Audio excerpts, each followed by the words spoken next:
ఆ వ్యాపారంలో సూర్యవర్ధన్ ఎవరూ ఎదుర్కోలేనంత ఎత్తుకెదిగాడు.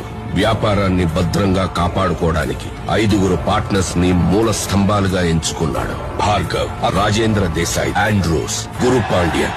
సూర్యవర్ధన్ కున్న అతి పెద్ద బలం అతని తమ్ముడు అధీరా. అతని సామర్థ్యంతో కట్టిన ఈ కోటకి సూర్యవర్ధన్ కొడుకు గరుడ చేయి తోడైంది. వారిద్దరి సారథ్యంలో కేజీఎఫ్ ఎవ్వరూ ఊహించలేనంత భద్రతలో ఉంది. యుద్ధంలో 3వ వాడి అడుగు పడింది. వాడు చెప్పుల సైజు చిన్నదైనా వాడు అడుగు పెట్టాక దారి పెద్దదైంది.